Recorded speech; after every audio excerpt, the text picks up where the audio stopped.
नमस्कार। देखो 13 नंबर का पहला हमने करवा दिया है, दूसरा करवाना है फिगर।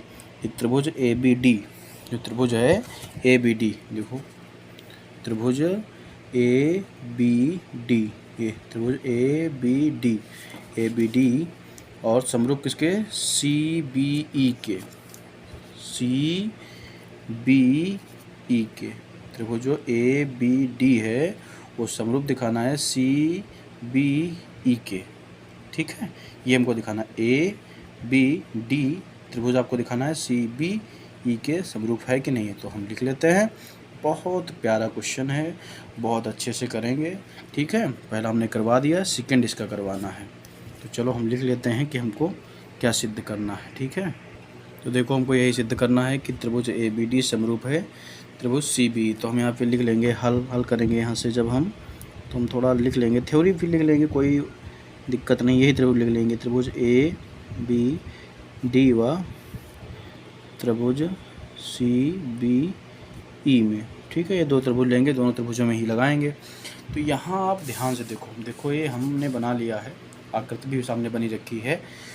यहाँ ध्यान से देखो, जो त्रिभुज ए बी डी है और त्रिभुज सी बी ई है, तो आपको क्या लग रहा है कि जो ई होगा वो 90 अंश का, हमने पहले भी दिखाया था कि ई जो है 90 अंश का है और डी है वो भी 90 अंश का है। देखो ई आ गया और डी आ गया, तो दोनों कोण जो हैं 90 अंश के हैं। तो यहाँ लिख सकते हैं हम कि कोण ई जो है और कोण बराबर डी, ये कितने अंश के हैं, ये हम लिख सकते हैं 90 अंश के हैं। दोनों 90 डिग्री के हैं, ठीक है। यहाँ नज़दीक हो गया, थोड़ा हम आगे कर लेते हैं। ये जो है 90 डिग्री के हो गए, ठीक है। ई और डी ये 90 डिग्री के हैं। और क्या है इसमें, आप ध्यान से देखेंगे तो बी जो कोण आया है दोनों में कोण जो बी आया है, दोनों में उभयनिष्ठ कोण है। तो यहाँ लिख सकते हैं कि कोण बी बराबर कोण बी उभयनिष्ठ कोण, उभयनिष्ठ कोण, ठीक है। उभयनिष्ठ कोण है ये, क्योंकि दोनों में है तो कॉमन जो होता है वो दोनों में होता है, तो उसे उभयनिष्ठ कहते हैं। तो यहाँ पे बी फॉर्मूला लगेगा कि एंगल समरूपता के नियम से दोनों त्रिभुज जो होंगे आपस में बराबर होंगे, लेकिन यहाँ पे दो बराबर हो चुके हैं। तो हमने आपको बताया है कि जब दो त्रिभुजों के दो कोण आपस में बराबर होते हैं तो तीसरा कोण स्वतः ही बराबर हो जाता है। तो यहाँ पे आप देख सकते हैं कि त्रिभुज में बी जो है वो एक दूसरे के उभयनिष्ठ कोण है तो भी बराबर है, ई और डी 90 अंश के तो भी बराबर हैं वो। अब बचा केस में ए बचा और सी बचा, तो यहाँ आप कर देंगे कि कोण ए बराबर कोण सी, ये बराबर हो जाएंगे। तब आप यहाँ लिख सकते हैं कि एंगल मतलब कोण समरूपता, और 3 बार सही कोण समरूपता के नियम से, चाहे एंगल समरूपता के नियम से, समरूपता के नियम से, ठीक है। कौन से त्रिभुज हमारे दो बराबर है, ए बी डी, यहाँ लिखेंगे हम त्रिभुज ए बी डी समरूप होंगे त्रिभुज सी बी ई के समरूप होंगे। यही आपको सिद्ध करके दिखाना था, ठीक है। तो आप समझ गए होंगे कि कैसे जो होता है त्रिभुजों को समरूप दिखाया जाता है। बहुत छोटे छोटे क्वेश्चन हैं, बहुत इजीली हैं। आपको फिर से बता दें कि सिद्ध आपको करना था कि त्रिभुज ए बी डी समरूप होगा सी बी के।